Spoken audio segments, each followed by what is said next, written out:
हमारे शरीर के अंदर ऐसी चीज़ें भी होती हैं जो किसी भी प्रॉब्लम को ठीक कर सकती हैं। अगर कहीं पर चोट लगती है तो वह स्वयं टीम बनाकर उस चीज़ को ठीक कर सकती हैं। ऐसी प्रणाली हमारे शरीर के अंदर भी होती है। यानी कि अगर शरीर कोई बीमारी पैदा कर सकता है तो शरीर उसे ठीक भी कर सकता है। ऐसा आपको पूरा पूरा विश्वास करना चाहिए। इसको समझने के लिए हम एक कहानी बताते हैं। उस कहानी के माध्यम से आप इस चीज़ को अच्छे से समझ पाओगे। एक बार की बात है, एक युवा साधु था जो बहुत अनाड़ी था। एक दिन वह मठ से गुजर रहा था। जब वह लड़खड़ाया और गिर गया तो उसे चोट लगी। वह फूलदान को ले जा रहा था और फूलदान जमीन पर गिर गया और उसके कई टुकड़े हो गए। टुकड़े होकर वह बिखर गया। युवा साधु बहुत परेशान हो गया। वह फूलदान के साथ बहुत सावधान था और जानता था कि वह बहुत कीमती है, पर वह यह नहीं जानता था कि अब क्या किया जाए। साधु ने उसको डांटा और उससे पूछा कि तुमसे क्या गलत हुआ। तो युवा साधु ने उसे बताया कि हुआ क्या, मैं आ रहा था और मुझसे फूलदान टूट गया। तो इस पर प्रधान साधु मुस्कुराया और कहा कि चिंता मत करो मेरे बेटे, फूलदान टूट गया है लेकिन यह वापस ठीक हो सकता है। इसके टुकड़ों को जोड़कर वापस ठीक कर सकते हैं या इससे नया फूलदान खरीद सकते हैं। लेकिन तुमने अपने अंदर जो परेशानी लाई है उसको सबसे पहले ठीक करो, हम उसे वापस नहीं ला सकते। युवा साधु हैरान हो गया। उस प्रधान युवा साधु की बात सुनकर उसके दिमाग में कुछ चलने लगा। उसने सोचा कि फूलदान हमेशा के लिए चला गया, लेकिन मुखिया साधु सही था। टुकड़े अभी भी थे, उसे वापस एक साथ कर सकते थे और जोड़ सकते थे। उसे बड़े प्रधान साधु ने उस युवा साधु को कार्यशाला में ले गए। उन्होंने फूलदान के सभी टुकड़ों को इकट्ठा किया और मुख्य भिक्षु ने युवा साधु को दिखाया कि टुकड़ों को आपस में साथ करके देखा और दिखाया उसको कि कैसे जोड़ सकते हैं। तो युवा साधु ने सावधानी और धैर्य से काम किया और उस फूलदान को जोड़ दिया। लंबे समय के बाद फूलदान को आखिरकार एक साथ रखा गया। यह पहले जितना सुंदर नहीं था, लेकिन फिर भी यह फूलदान बनकर तैयार हो गया। युवा साधु बहुत खुश हुआ। उसने सीखा था कि अगर कोई चीज़ टूट जाए तो उसे रिपेयर किया जा सकता है। उन्होंने यह भी जान लिया था कि सबसे महत्वपूर्ण चीज़ स्वयं वस्तु नहीं है, बल्कि वह प्रयास है जो उसे ठीक करने में लगाया जाता है। यह कहानी आपको अजीब लग सकती है। इस कहानी का मोटो अगर आपको समझ में आए तो ये है कि अगर कोई चीज़ टूट जाती है तो उसकी हमें दिक्कत नहीं लेनी चाहिए या हमें उसके ऊपर पश्चाताप नहीं करना चाहिए। कोई चीज़ अगर ख़राब होती है तो हमें उसे बेखूबी ठीक करना चाहिए। यह कहानी हमें सिखाती है कि हमारे शरीर में भी खुद को ठीक करने की प्राकृतिक क्षमता होती है, लेकिन कभी कभी हमें मदद की ज़रूरत होती है। हम डॉक्टरों, नर्सों और अन्य स्वास्थ्य पेशेवरों की सहायता प्राप्त करते हैं हमारे शरीर को ठीक करने में, लेकिन हम स्वयं से भी यह सहायता प्राप्त कर सकते हैं। हम अपने शरीर को स्वस्थ आहार खाने, पर्याप्त नींद लेने, नियमित व्यायाम करने और तनाव को कम करके हम ये सब चीज़ें कर सकते हैं। हम माइंडफुलनेस का अभ्यास करके अपने शरीर को ठीक करने में अपनी पूरी मदद कर सकते हैं। माइंडफुलनेस निर्णय के बिना वर्तमान क्षण पर ध्यान देने का अभ्यास करना आपको और जागरूक बनाएगा।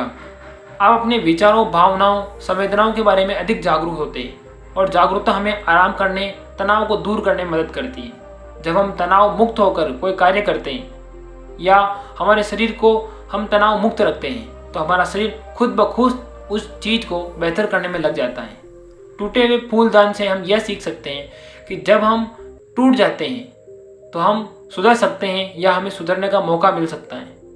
हम दूसरों की मदद से और अपने प्रयासों को खुद ब खुद करके हम ये सब कुछ कर सकते हैं। टूटने का गम जरूर होना चाहिए आपको, लेकिन आप ये सोचिए कि कोई चीज़ अगर टूटी भी है तो वह ठीक भी हो सकती है। इसलिए मैं आपको ये चीज़ बताने की कोशिश कर रहा हूँ कि डॉक्टर आपका इलाज करते हैं वो इसलिए क्योंकि वो शरीर ठीक नहीं कर पा रहा होता है।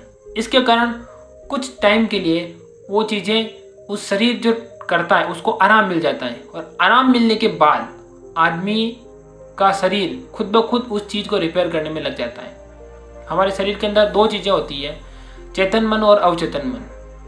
चेतन मन हमारे जो शरीर चल रहा है उसका ध्यान रखता है। अवचेतन मन जो हम सोते हैं उस टाइम काम करता है। तो जब हम सोते हुए अगर माइंड को हम कहते हैं कि हमारे शरीर को ठीक कर दो और ऐसा अभ्यास हम लगातार करते हैं तो ऐसी कोई भी बीमारी नहीं है जिसका इलाज नहीं हो सकता। ये कहानी आपको कैसी लगी आपको कमेंट में बताना है, वीडियो को लाइक करना है और चैनल को सब्सक्राइब करना है। अब मैं कुछ तरीके बताने वाला हूँ, स्वयं का उपचार शरीर कैसे करता है उसके बारे में बताने वाला हूँ, जिसे हम सेल्फ हीलिंग मैकेनिज्म कहते हैं। यह एक ऐसी प्रणाली है जो खुद ब खुद क्षति का पता लगा सकती है और वहाँ पर स्वयं मदद करती है और मरम्मत करके उसको ठीक कर देती है। तो यह कैसे करती है इसके बारे में एक एक करके देखते हैं। सबसे पहले त्रुटि का पता लगाती है, फिर त्रुटि में सुधार करती है और फिर जो हो बंद पड़ता है इससे वह सुधार करने में अपना कार्य करती है। अब सेल्फ हीलिंग टेक्निक क्या है, यह अक्सर कंप्यूटर सिस्टम में काम में ली जाती है, लेकिन इनका उपयोग सही तरीके से अभी भी नहीं हो रहा है। तो यहाँ मैं आपको कंप्यूटर का उदाहरण देकर इस मैकेनिज्म को समझाने की कोशिश करूँगा। जब कोई कंप्यूटर प्रोग्राम किसी त्रुटि का सामना करता है तो वह स्वचालित रूप से उस त्रुटि को ठीक करने का प्रयास कर सकता है। यदि त्रुटि को स्वचालित रूप से ठीक नहीं किया जा सकता है तो प्रोग्राम क्रैश हो जाता है।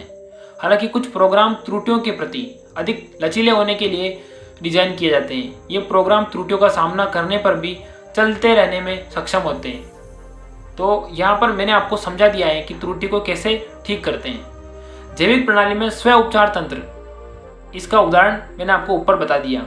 जब कोई कोशिका क्षतिग्रस्त हो जाती है तो वह स्वयं ठीक करने का प्रयास करती है और यदि वह क्षति बहुत गंभीर होती है तो वह कोशिका मर जाती है।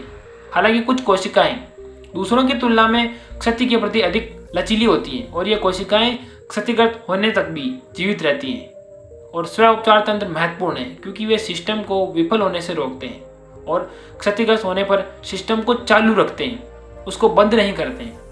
अगर ऐसा हो जाए कि सेल्फ हीलिंग यानी कि स्व उपचार हो जाए तो स्व उपचार से हमें क्या क्या फ़ायदा होता है। देखिए, पहला होगा कि आपकी विश्वसनीयता बढ़ेगी।